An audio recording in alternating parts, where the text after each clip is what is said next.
नमस्कार करते हुए बाबा नंदी से आज्ञा लेते हुए आप सभी के प्रबंधकों में जो हमारे बड़े हैं उनको प्रणाम और उस छोटे भाइयों को प्यार भरा दुलार और इसमें अपनी बात को आगे बढ़ाते हुए इस मुकाम तक पहुंचने के पीछे कोई उद्देश्य नहीं था, क्योंकि नौकरी करना, सामाजिक कार्य करना, उसके बाद रात में फिर खाना पीना सो जाना, ये जीवन का लक्ष्य था। लेकिन आज हम लोग यहाँ पे जो बैठे हैं, ये नित्य चुभने वाली कीलों में नित्य चुभने वाले सुइयों की पीड़ा एक लगातार जो चुभती रही वो आत्मा तक पहुंच गई फेंकते फेंकते, जिसके लिए हम लोग अपने साथियों से बात की और बात करके आज इस मुकाम तक पहुंचे हैं। आज के दिन में भाइयों, चाहे जो राजनीतिक दल हो जाए, चाहे जिसमें राजनीतिक दल का, चाहे जो नेता जितने ज्यादा ब्राह्मणों के बारे में उठपटांग बातें करेंगे, जितना ज्यादा इनको गाली दे दे, उस दल का उतना बड़ा नेता माना जा रहा है। मतलब कि जो व्यक्ति ब्राह्मणों को अपमानित कर दे, ब्राह्मणों को गालियां दे दे, चाहे सोशल मीडिया के माध्यम से, चाहे और किसी चीजों के माध्यम से, वही सबसे बड़ा ज्ञानी। सीधे आरोप लगाते हैं कि आपने हमें जो है कि बदुआ मजदूर बना दिया, आपने पाखंड कर दिया, ये कर दिया। मैं तो पूछना चाहता हूँ, अगर ये आवाज आप लोगों के माध्यम से बाहर निकले तो बोलिए भाई, दीपावली एक ऐसा पर्व है, दीपावली कोई भी हिंदू पर्व नहीं है। हो सकता है कि ब्राह्मणों ने अपना मुहूर्त और वस्त्र दे करके उन्होंने तय किया कि दीपोत्सव करेंगे और अच्छे अच्छे व्यंजन बनाएंगे, नए कपड़े पहनेंगे, नए नए श्रृंगार करेंगे। ये बताइए, आज ये दीपावली का पर्व है, बाजारें सजी हुई, हर घर में हर व्यक्ति जो रोजी रोजगार होने वाला है ये सोच रहा है। यहाँ पर भी बैठे हुए हमारे तमाम भाई हैं, इनके पास फुर्सत नहीं है। दीपावली का सीजन है कि जल्दी जल्दी सामान निकाल रहे हैं, दीपावली के 2-4 दिन बाद हमारा काम डाउन होगा। हर जगह उत्साह फैला हुआ है। आप बताइए, क्या किसी व्यक्ति, किसी जानवर की, किसी बेजुबान की इसमें खून हो रहा है, हत्या हो रहा है? होगा। दीपावली में हत्या हो सकता है। पूरे समाज में, चाहे वो हिंदू हो, चाहे मुस्लिम हो, चाहे क्रिश्चियन हो, चाहे जो भी धर्म का आदमी हो, सब लोग लगे हैं दीपावली आ गई, दीपावली आ गई, दीपावली आ गई, जल्दी सामान बनाओ बेचो, जल्दी सामान बनाओ बेचो। सबके घर में दीप जलेंगे। होली को ले लीजिए, कौन सा ऐसा व्यवस्था बना दी भैया कि जिसमें जो है आपको जो है कि दूर भागना पड़ा, आपको दूर होना पड़ा। लोग कहते हैं कि हमारे पूर्वज जो कि अपना गोबर में से गेहूं का दाना निकाल करके बनाए गए। मैं उनसे पूछना चाहता हूं कि आज के 40 साल 45 साल पहले मैं भी छोटा था, घर में जब कोई रिश्तेदार आता था तो उस दिन भैया गेहूं की रोटी बनती थी। मैं अपने घर की बात बता रहा हूँ और नहीं जानूँ, गेहूं की रोटी बने तो घर का गार्जियन उस रिश्तेदार के साथ बैठता था। शायद आप लोगों को भी किसी चीज का अनुभव होगा। वो बैठता था, उसके ऊपर 1-2 रोटी तो गेहूं की रखी जाती थी, नीचे वाली रोटी उसकी जौ या बदले की होती। मैं तो गलत कर रहा हूँ, बताइए। जब वो आदमी घर में जौ और बदले की रोटी खा रहा, थोड़ा गेहूं बोया जाता था, पानी की व्यवस्था नहीं थी, किसी तरह सुपरास्ता था अपने घर बोने रिश्तेदारों के लिए। तो उस गेहूं के अनाज को अगर तुम्हें खाने की इतनी शौक थी तो वो जो जमींदार होता था या जो भी व्यक्ति आप जिसके भी यहाँ पे आप काम करते थे, जब आपको गेहूं खाने की शौक थी तो आपको खेत देता था। आप अगर उसके हल चलाते थे तो उसमें गेहूं उपजा करके आप क्यों नहीं खाए? आपको खाना चाहिए था। जब आपको गेहूं खाने की शौक थी, जब शौक पालोगे तो आपको एक कर्म भी करना पड़ेगा। रह गई दूरी बात करने की, कौन समाज ब्राह्मणों ने किसको दूर किया? अरे भाई, कोई भी मांगलिक कार्य होता है, आप मान के चलिए कि वनवासी जिनको मुसहर कहते हैं गाँव में, उनके जहाँ सिदोना होता है, वहाँ जो है कि परई आता है, कहाँ जो होते हैं बेचारे पानी देते हैं, नाई बाल छिलता है। हर एक यहाँ तक कि मुस्लिम लोग चूड़ी बनाने का काम करते हैं, उनको भी तो साथ में लेते चले। कहाँ यूनिक किसको जो हिंदू दुकारा भाई, आपको आपके मन में ये सब चीजें कहाँ से है? मैं जहां तक मैं अपना रिसर्च किया इसमें, तो मुझे पता लगा कुछ चीजें ऑथेंटिक और कुछ चीजें जो है कि थोड़ा हट गई। कि आप देखिए यहाँ पे एक क्रिश्चियन मिशनरी अपने भारत में बहुत तेजी से काम कर रही है, जिसका कंपटीशन सीधे मुस्लिम लोगों से हो गया। क्रिश्चियन कम्युनिटी के लिए बाहर से फंडिंग होती है धर्म परिवर्तन कराने के लिए, और वो धर्म परिवर्तन करने के लिए ग्राउंड तैयारी है। अगर इस तरीके से हम इस पे चलते हैं, इनको गुमराह करते हैं, तो क्या होगा? ब्राह्मण कोई क्रिश्चियन बन रहा है क्या? क्षत्रिय कोई क्रिश्चियन बन रहा है क्या? बन कौन रहे हैं? वही ज्यादा संख्या उन्हीं के जो गोबर में से गेहूं बिक के खाते हैं। आज हमें जो बदनाम करने का कर रहे हैं, तो एक बहुत बड़ा प्रोपेगेंडा चल रहा है। सरकार कंधे से कंधा मिलाकर के उन आकाओं के लिए काम कर रही है। उनको पता है कि जब तक इन ब्राह्मणों को हम फोड़ेंगे नहीं, इनको नीचा नहीं दिखाएंगे, ये सनातन की बात करते रहेंगे और समाज को बिखरने नहीं देंगे। इसलिए इनको सताओ, एक प्लानिंग के तहत हो रही है, इनको सताओ। और ये जब परेशान होंगे, धर्म काम से दूर होंगे, मानिए ये चल रहे हैं, हमारी पीढ़ी चल रही है, अगली पीढ़ी हमारी ना नहीं जो कर पाएगी। उसको पता होगा कि हमारे पिताजी तो मंदिर के पुजारी थे, ढंग से पढ़ा नहीं पाए, इससे बढ़िया चलो कहीं मजदूरी कर लो। जब धीरे धीरे हमारा ब्राह्मण बिखरेगा, तब सनातन तेजी से बिखरेगा। उस चीज को बांधने के लिए भी हमारे सब इकट्ठे हुए। तमाम इसमें चीजें हैं। हमें क्यों इतना जो अगर सरकार के इसमें जो मिली भगत नहीं होती, तो क्या एक मुस्लिम धर्म के लोगों को, मौलाना मौलवी को आप सैलरी दे सकते हो? हमारे मंदिर में जलने वाला बिजली का यूनिट 18 रुपए पर यूनिट आ सकता है, और मस्जिद में जलने वाले बिजली का यूनिट 2 रुपए यूनिट आ सकता है, उसका चार्ज है। और आप उनको उनके लोगों को सैलरी दे सकते हैं। हमारे पंडित जी लोग जो कि दर दर बेचारे ठोकरें खाते हैं, मंदिर में प्रभु की सेवा करते हैं, आस्था की जोत जगाते हैं, उनके लिए आपकी कोई नहीं, केवल हिंदू मुस्लिम करके केवल शासन करना, तमाम चीजें हैं। उस चीज को, उस अपमान को लेकर के मैं बहुत दिनों तक होता। एक आदमी हमारा लगभग 4 महीने से चल रहा है, विजय 4 महीना हो गया भैया, 4 महीने से हम लोग चल रहे हैं।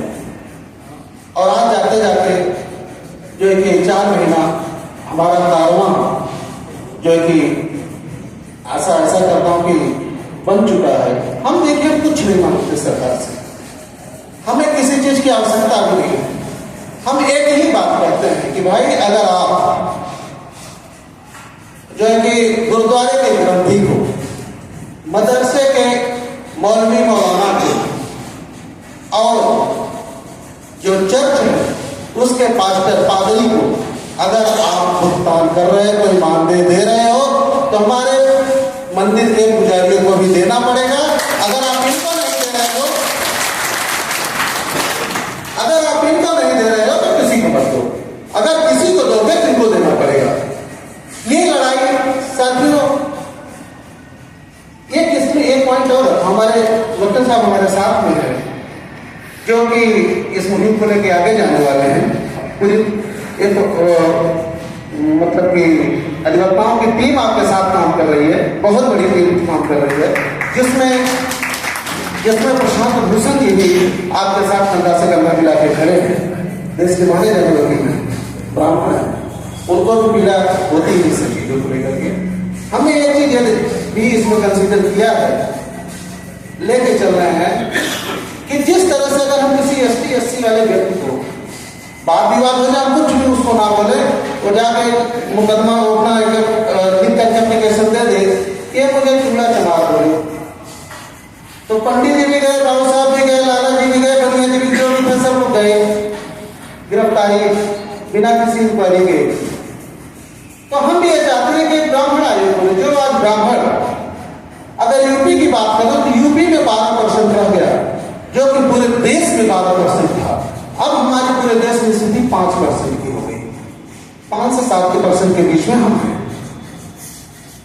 तो सरकार से मांग करते हैं कि ब्राह्मण आयोग या सवर्ण आयोग हम बैठ करके बात कर लेंगे। पिटीशन से पहले एक आयोग बनाया जाए कि अगर कोई पंडित जी को गाली दे बिना वजह के, बिना गलती के, तो उनको भी वही सजा हो जो कि अन्यों के लिए। हम समाज के लिए, अपने परिवार के भविष्य की लाइब्रेरी देते हैं।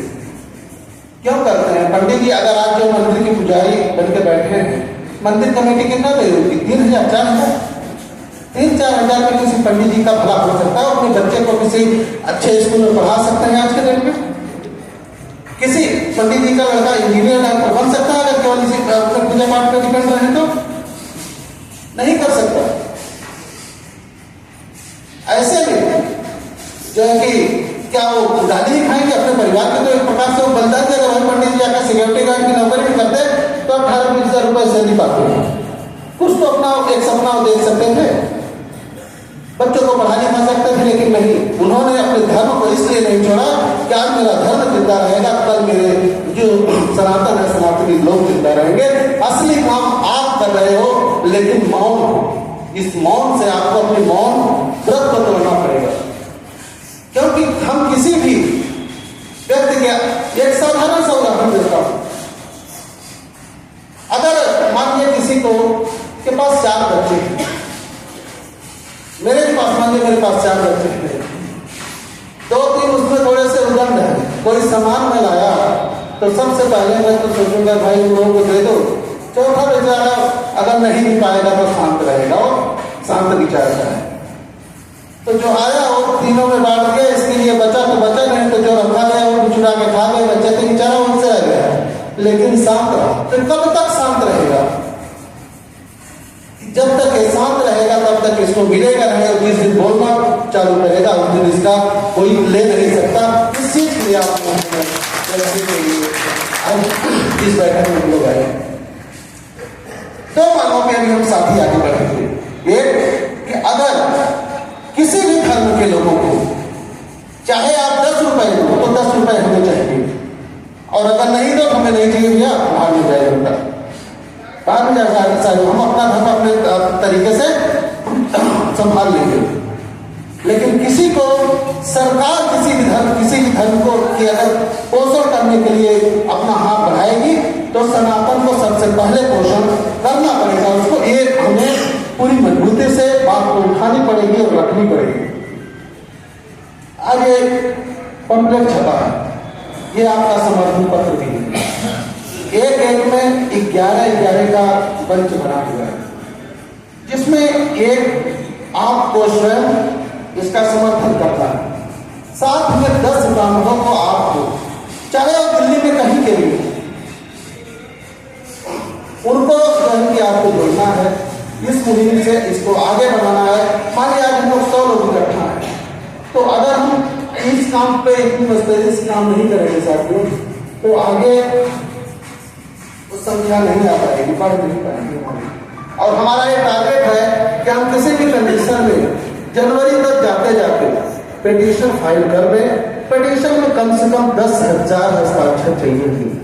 ये पड़ा हुआ कंप्लीट 10,000 प्रिंट हमने करा लिया है, लेकिन हमारा संकल्प है, हमारे संगठन का जो सनातन संघनाथ समन्वय समिति है, उसका संकल्प है हम 10,000 नहीं 1 लाख ब्राह्मण का हस्ताक्षर कराएंगे और कोर्ट को भी बताएंगे,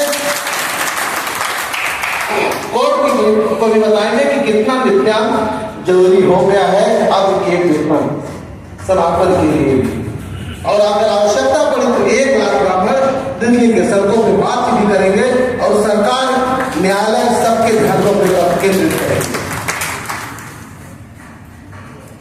मुख्यतः 2 बिंदु थे आप लोगों से साझा किया, लेकिन आप लोगों को भी एक निवेदन करूंगा कि इस मुहिम को अपने तक मत देखना। जिन बच्चों के लिए आप दिन रात मेहनत कर रहे हो उनके लिए जरूर देखना, क्योंकि उनका ज्यादा खतरे में, हम आप तो किसी तरीके से पार कर ले गए। उनके ऊपर कल आपको विपद ना आए, उनके ऊपर कोई जो ना आए। मुझे एक कल किसी सज्जन ने से ऐसे बात हो रही थी तो बताने लगे, बोले चौबे जी आप लोग भी अब सरकारी दामाद बनने के चक्कर में हो। हम बोले क्या और लोग बने हैं क्या? बोले क्या? बोले सरकारी दामाद। बोले कि नहीं मैं तो नहीं जानता हूँ, आप ही तो बताया कि आप लोग सरकारी दामाद बनने वाले हो। बोले कि हाँ ऐसे ही आपके मुंह पे ही कह रहे हैं। हम बोले कि मौलाना मौलवी सरकारी दामाद है, ग्रंथी गुरुद्वारे का ग्रंथी सरकारी दामाद है, अगर चर्च का पास्टर पादरी सरकारी दामाद है, हमें बनने में क्या बुराई भाई, हम भी बन जाएंगे। उनकी बोलती बंद हो गई। तो इस तरह की भी बातें आपको सुनने के लिए कानों से गुजरेगी, जवाब भी देने के लिए तैयार रही है। और सरकार को, चाहे दिल्ली सरकार हो, चाहे वो केंद्र सरकार हो, चाहे वो कहीं की भी सरकार हो, आप लोगों को किसी भी, जितने भी भाई यहाँ पे बैठे हैं, सबका किसी न किसी दल से जरूर थोड़ा बहुत लगाव होगा, कितना भी राजनीतिक ना हो। निवेदन करूंगा कि इस मुहिम में राजनीति रास्ते का रोड़ा न बने, चाहे उसके लिए आपको कुछ भी करना पड़े। 2-5 साल के लिए तो एक बार मौन धारण कर लीजिए, जब आपके बारे में इतने दिन से मौन है, आप ही बार मौन धारण करिए और इस मुहिम को बल दीजिए, आगे बढ़िए। और हम जब बढ़ेंगे नहीं तो कुछ होने वाला नहीं है। मैं और ज्यादा हमारे भाई विजय जी हैं, भैया हैं, सब बताएंगे। मेरी जो मन की पीड़ा है यही है कि समाज के लिए समय का, परिवार का जो है कि एक प्रकार से कहें तो कुर्बान करने वाला ब्राह्मण आज समाज द्वारा गाली है। मैं एक सामाजिक आदमी हूँ, समाज के लिए लड़ता रहता हूँ। तमाम भाई जानते कभी किसी व्यक्ति के साथ कोई परेशानी में तो जाति धर्म नहीं किया, अगर करता हूं तो करूंगा। लेकिन ये होता है कि अभी 2 दिन पहले मेरे पास एक मामला आया कि जिसमें किसी को मकान बनवाना था, तो वो किसी के पास बैठे थे तो उन्होंने बोला करे उसको फोन करो। वहां पे एक आदमी और बैठा, बोले उसको फोन करो, थाने पे बोल देगा, एमसीडी बोल देगा, कोई नहीं जाएगा। तो मतलब कि काम भी कराने के लिए इस तरीके से लोग बोलते हैं, उसको बोलो।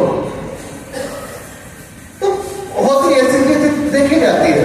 अगर मैं ब्राह्मण भाई होगा तो सीधे फोन करेगा, भैया ये काम करने जा रहा हूँ, थोड़ा साथ दे। तो शासन प्रशासन की जितनी अपनी अप्रोच है, हम भाइयों की वजह से लग जाती है, काम हो जाता है। आप लोग एकजुट होइए। और एक निवेदन और करूंगा, आखिरी निवेदन, कि अगर हमारे एक ग्रुप की जितने भी लोग हैं उनका एक ग्रुप बनेगा, अगर हमारा कोई भी ब्राह्मण कहीं भी किसी भी समस्या में है, अगर उस ग्रुप के माध्यम से आपको सूचना पड़ती है या कोई व्यक्ति उस भाई को परेशान कर रहा है, किसी भी तरह की समस्या क्रिएट कर रहा है, तो हम सारे भाई उस ब्राह्मण के लिए हम वहां पे खड़े दिखेंगे। ये मैं आप लोगों से आप लोगों की तालीम बताती है कि आप हमारे इस जो है कि मुहिम से सच में जुड़ेंगे और वादा करते हैं कि आप लोग साथ में लगे रहिए, एकजुट होते रहिए। आपको बाबा भोलेनाथ की कृपा रही तो 1 साल के अंदर